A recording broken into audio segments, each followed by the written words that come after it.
안녕하세요. 한 주간의 글로벌 ETF 시장을 전해드립니다. 저는 미래에셋증권 디지털 리서치팀 윤재홍 선임연구위원입니다. 자, 그럼 특징 ETF부터 바로 시작해보도록 하겠습니다. 첫 번째 특징 ETF는 한국 상장 커버드콜 ETF입니다. 지금 국내에서도 굉장히 투자하시는 분들 많이 늘어나고 있는데요. 이 한국 상장 커버드콜 ETF들 좀 짚어볼 거고요. 지난주에 이제 미국 시장 이제 금리가 좀 하락을 하면서 이 금리 하락 수에 관련된 ETF들 강세를 보였습니다. 어떤 ETF들이 있는지 한번 살펴보도록 할게요. 자, 다음은 이제 국내 투자자분들도 여전히 관심 많으신 이제 미국 빅테크 ETF 잠깐 좀 얘기해 볼 거고요. 마지막은 역시나 이제 한국 상장입니다. 원자력 ETF 한번 얘기해 보도록 하겠습니다. 자, 먼저 한국 상장 커버드콜 ETF입니다. 한국에 상장되어 있는 이 글로벌 커버드콜 ETF 순이익이 계속해서 지금 이루어지고 있습니다. 연초 이후로는 지금 2조 8천억이 넘는 돈이 꾸준하게 계속해서 들어오고 있어요. 지금 차트에서 보시는 것처럼 지금 주황색 막대기는 일별로 글로벌 커버드콜 ETF에 유입된 자금을 나타낸 거고요. 이 회색 음영은 연초 이후로 누적 자금입니다.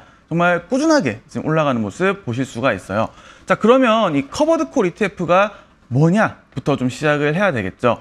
자, 지금 화면에 보시는 것은 이 커버드콜 ETF의 수익 구조입니다. 주가가 움직일 때 어떻게 수익이 나나라는 부분인데, 우선 여기 오른쪽 이 가로축은 이 주가, 다음에 세로축은 수익입니다. 내가 이제 수익이 얼마가 나오냐라는 부분인 거고요.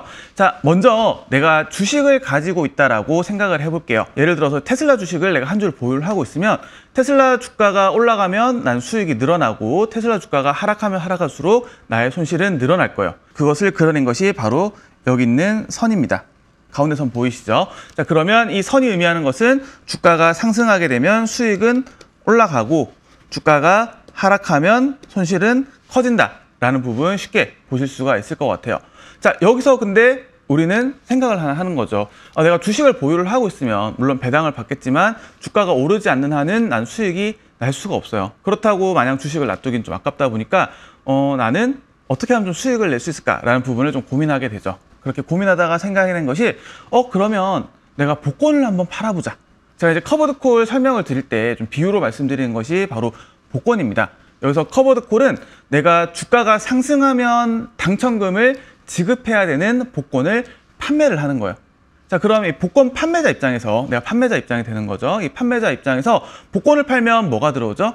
복권 판매금이 들어옵니다. 복권 판매금은 확정적으로 들어와요. 예를 들어 제가 로또를 판다라고 했을 때는 1,000원치를 팔게 되면 1,000원이 판매 대금으로 돈이 들어오게 된다라는 거죠. 자, 그럼 우선 판매금을 받았어요. 그러면 내가 주식을 갖고 있는 거에 비해서 이 구간만큼 내가 판매금을 기본적으로 가져가게 됩니다. 자, 그런데 이 커버드콜 구조상 주가가 올라가면 당첨금을 내가 줘야 되다 보니까 주가가 상승하면 나는 당첨금을 줘야 되는 입장이라는 거죠. 그러다 보니까 이 옵션 매도, 내가 복권을 판매한 형태의 수익 구조는 이렇게 되게 됩니다. 여기서 쭉 가다가 주가가 일정 수준 이상 올라가게 되면 밑으로 꺾이게 돼요. 왜냐하면 이만큼은 내가 복권을 팔아서 쌓인 부분이에요. 판매금을 이미 받은 부분인 거고요. 그런데 주가가 계속해서 올라가게 되면 저는 일정 이상 넘어갔다 보니까 당첨이 됐다 보니까 판매금을 지급을 해야 됩니다. 그러다 보니까 이렇게 꺾이는 구조가 나타나게 돼요. 자, 그러면 이 두 가지 지금 아까 보셨던 것처럼 주가가 올라가면 수익이 나는 이 구조, 다음에 내가 복권을 팔아서 판매금은 받았는데 당첨이 되면 복권 당첨금을 줘야 돼요. 그 구조가 바로 이 구조. 이 두 가지를 합쳐서 내가 수익 구조를 계산을 해보면 바로 이렇게 나타난다라는 거죠.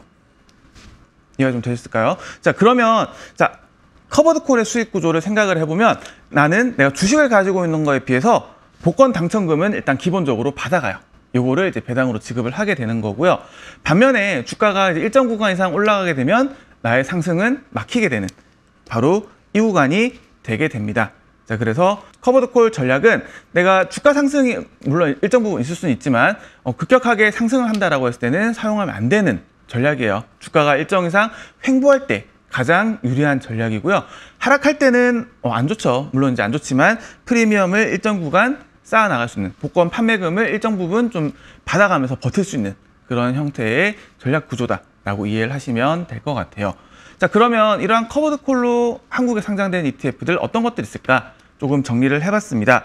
지금 보시게 되면 뭐 미국 배당 7% 프리미엄 다우존스라든가 혹은 미국 30년 국채 프리미엄 액티브라든가 이런 ETF들 지금 국내 상장을 이제 기초지수라는 게 5가지, 그리고 주로 이제 미국이긴 합니다만 어떤 미국의 주식이라든가 채권을 바탕으로 하는 것이 17가지 해서 총 22가지가 상장이 되어 있어요.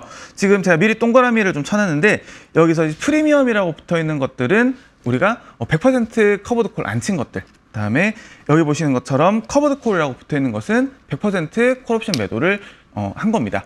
그래서 이름으로 좀 구분이 가능하다라는 거. 그리고 지금 좀 글씨가 좀 작으실 수도 있는데 자세히 보시면 국내 지수를 추종하는 것보다 해외, 특히나 이제 미국을 중심으로 되어 있죠. 이 미국 지수를 추종하는 커버드 콜 ETF들이 굉장히 많다. 특히나 뭐 S&P 500이라든가 혹은 나스닥 100이라든가 이런 것들부터 시작해서 최근에 뭐 반도체라든가 이런 것들로도 다 상장이 되어 있다라는 부분 좀 보실 수가 있고요. 최근 트렌드를 조금 정리를 해보면 기존에는 이 대표 지수에 대해서 100% 커버드 콜을 이제 월간 옵션을 매도해서 쳤다라고 하게 되면 최근에는 좀 지수가 다양화되고 있다. 특히나 이제 미국 배당 성장 혹은 빅테크 혹은 미국 국채 이런 식으로 좀 지수 자체도 좀 다양화가 되고 있고요.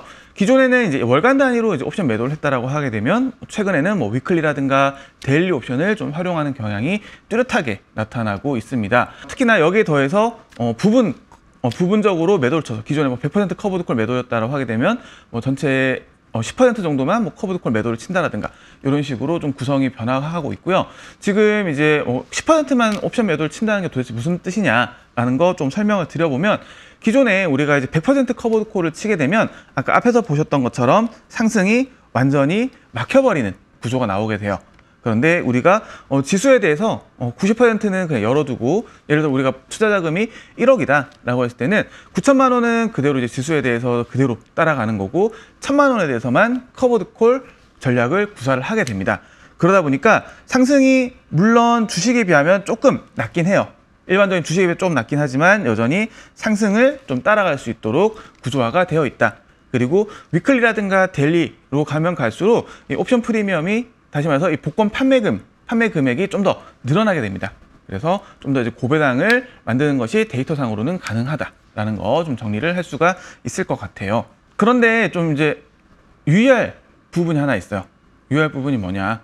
우리가 이제 앞에서 보셨던 것처럼 뭐 플러스 15%, 뭐 10%, 혹은 뭐 7%, 3% 이런 식으로 배당 수익률이 ETF 이름에 좀 나와 있습니다. 다만 해당 프리미엄은 채권처럼 고정 배당은 아니에요. 확정된 배당률은 아니라는 의미입니다. 물론 이제 운용사가 우리나라 이제 주요 이제 운용사들이 또 옵션이라든가 이런 것도 운용을 또 잘 하죠. 그러다 보니까 어느 정도 이 연간 10%라든가 15%라든가 이런 것들이 과거 데이터상에서 입증이 되었고 그리고 지금도 잘 만들어내고 있긴 합니다만 이런 부분들이 확정은 아니다. 라는 부분 꼭 기억을 해주시면 좋을 것 같고요. 자, 그리고 이 커버드 콜 전략상 상승이 일정 부분 제약이 됩니다. 아까 전에도 좀 말씀을 드렸던 부분이에요.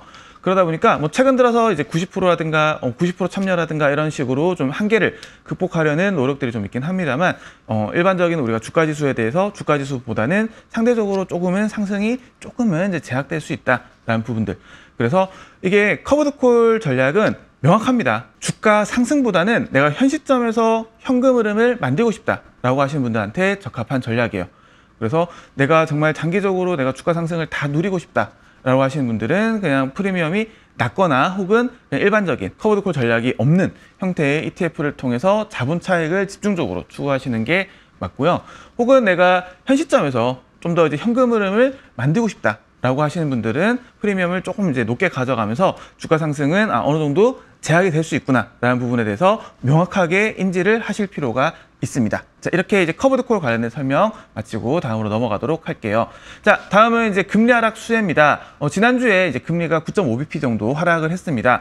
미국 소비자 물가 지수 CPI가 예상치를 하회하면서 금리 인하 기대감이 상대적으로 좀 높아진 상태고요. 자, 그러다 보니까 여기 화면에 보시는 것처럼 중형주, 소형주가 굉장히 좀 강세를 보였어요. 자, 그리고 세부 테마로 좀 넘어가게 되면 기존의 이 고금리 피해주로 조금 이제 지목이 되던 친환경이라든가 혹은 주택건설 혹은 이제 중소형주들 이런 것들이 좀 일제히 강세를 보였습니다. 테마 영내에서 가장 강세를 보였던 것이 이 친환경 에너지 산업 ETF인 PBW 티커를 가진 ETF고요. 주간 단위로 한 14% 정도 상승을 보였습니다. 자, 이외에도 좀 어떤 것들이 있나 좀 살펴보게 되면 주택 건설이라든가 혹은 태양광 혹은 이제 좀 더 넘어오게 되면 나스닥 중소형주, 나스닥 지수에서 시가총액 기준으로 201위 이하에서 특허 가치가 높은 기업들을 묶은 ETF 역시도 강세를 보였고요. 이외에도 어떤 수소라든가 은강주라든가 좀 더 내려가 보면 이제 미국 지역은행까지도 굉장히 강세를 보였다라는 부분. 자, 그래서 이제 조금은 이제 순환매라든가 이런 부분들에 대해서 어느 정도 좀 기대를 할 수도 있겠다라는 부분 좀 말씀을 드릴 수가 있을 것 같고요. 자, 넘어가서 미국 빅테크. 지금 이제 왼쪽 차트는 이 검정색 선은 이 M7, 매그니피선트 7이라고 불리는 이 미국 빅테크 대표 기업 7개의 상대 강도입니다. S&P 500 대비 상대 강도. 주황색 선이 이 S&P 500 대비 상대 강도고요. 검정색 선은 러셀 2000, 미국 소형주 지수죠. 이 소형주 지수 대비 상대 강세입니다. 최근 1년 기준으로 해서 계속 상대 강세를 좀 키워나가다. 상대적으로 주가가 많이 올랐다는 뜻이에요. 강세를 좀 키워나가다가 최근 들어서 조금은 이제 꺾이는 모습 좀 보실 수가 있고요. 자, 그러면 지난주에 이런 이제 대형주들이 좀 차익 실현 매물 나오면서 빠지면서 ETF에서도 자금이 좀 빠져나갔을까라고 했을 때는 좀 그렇지는 않습니다. M7 ETF인 티커로는 이제 MAGS ETF 같은 경우도 1억 달러 정도 넘는 자금이 좀 유입이 됐고요. 오른쪽에 보시는 이 테이블은 제가 카테고리별로 좀 구분을 해봤어요. 그래서 여기 위에 있는 것은 성장 계열, 미국 대형 성장주, 중형 성장주, 소형 성장주, 그리고 성장주 전반 이런 것들 좀 찍어봤는데 지난주에 일제히 좀 자금이 좀 유입이 됐습니다. 대형 성장주에는 22억 달러 정도 좀 자금이 유입이 됐어요. 자, 그리고 이 상위 6개 카테고리 기준으로 봤을 때 자금이 유입된 상위 6개 카테고리를 좀 꼽아보면 대형주 카테고리에 188억 달러 정도 자금 유입이 됐고요. 뒤이어서 좀 눈에 띄는 게 소형주입니다. 최근 들어 자금 흐름이 좀 좋진 않았어요. 좋진 않았는데 지난주에 39억 달러 정도 좀 자금 유입이 있었다라는 부분도 좀 특이사항으로 봐주시면 될 것 같습니다. 자, 그래서 빅테크 관련해서는 지난주 뭐 차익 실현이라든가 이런 것들 겹치면서 좀 주가가 좀 상대적으로 좀 약세를 보였다. 특히나 이제 지난주에 좀 살펴보면 나스닥 100 ETF인 QQQ 대비 이 소형주 지수 ETF인 IWM ETF가 한 6.4% 정도 초과 수익을 보였어요. 근데 2000년 이후로 좀 주간 단위로 찍어보면 이렇게 6%포인트 이상 차이가 났던 횟수가 19차례입니다. 확률로는 한 1.5%예요. 그래서 굉장히 이제 지난주 드문 케이스가 나타났다라는 부분 좀 짚어볼 수가 있을 것 같고요. 그럼에도 불구하고 이런 상대적인 성과 분야에도 불구하고 여전히 좀 자금은 들어왔다라는 부분까지도 살펴보시면 될 것 같습니다. 자, 마지막은 이 한국 원자력 산업인데요. 이제 최근 들어서 주가 굉장히 좀 강한 모습 좀 살펴볼 수가 있어요. 올해 4월 달부터 굉장히 좀 강하게 코스피 200 대비해서 굉장히 강한 모습 지금 계속해서 유지를 하고 있고요. 최근 들어서 이제 체코 어떤 수주 기대감이라든가 이런 것들 관련해서 굉장히 강한 모습 좀 살펴볼 수가 있었습니다. 자, 그래서 원자력 같은 경우는 이제 미국에도 상장이 되어 있고 지금 한국 원자력 산업 지금 보신 ETF 같은 경우는 이 한국 원자력 산업 ETF인데 원자력이 좀 전반적으로 글로벌리하게 좀 강하게 유지가 되고 있다라는 거 좀 짚어보면서 특징 ETF는 마무리하도록 하겠습니다. 자, 다음 넘어오면 이제 시장 동향입니다. 크게 세 꼭지 잡았어요. 이제 대형주에서 소형주 그리고 테크에서 논테크로 좀 전환이 일어났다. 물론 이런 전환이 좀 쭉 지속될지는 좀 이제 실적 시즌까지 같이 짚어봐야 될 것 같아요. 지금 어떤 실적이라든가 이런 부분들 대형주 위주로 잘 나올 가능성이 아직까지는 여전히 높다라는 관점에서 조금은 좀 지켜봐야 될 것 같다라고 좀 말씀을 드릴 수가 있을 것 같고요. 지난주에 이제 미국 ETF 시장에는 주간 489억 달러 정도 유입이 됐습니다. 지금 이제 화면에 보시는 차트는 연초 이후에 지금 주간 단위로 자금이 얼마나 들어왔나 그리고 회색 음영은 누적으로 얼마나 들어왔나를 좀 정리를 했어요. 지금 주간 단위로 굉장히 유입이 많은 모습 좀 보실 수가 있고요.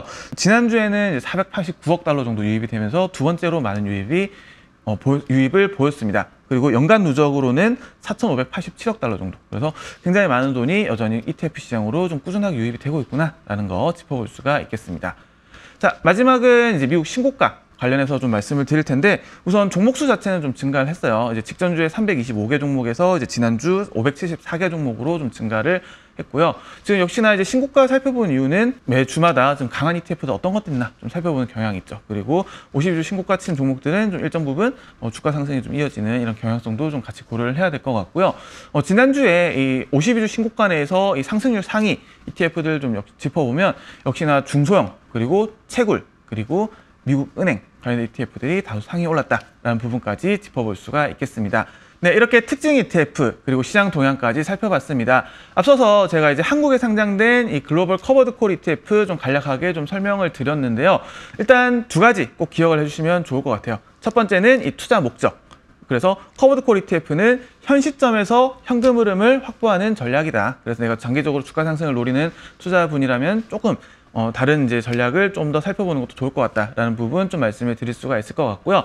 두 번째는 유의사항이었죠. 유의사항 관련해서는 명시되어 있는 이런 배당 수익률들이 확정된 부분이 아니다. 채권처럼 확정된 부분은 아니다라는 거. 그리고 커버드 콜 전략상 주가 지수는 주가 상승은 좀 더 제약될 수 있다라는 부분 꼭 기억을 하고 투자에 임해 주시면 좋을 것 같습니다. 자, 이렇게 한 주간 이 글로벌 ETF 시장 다시 좀 짚어봤고요.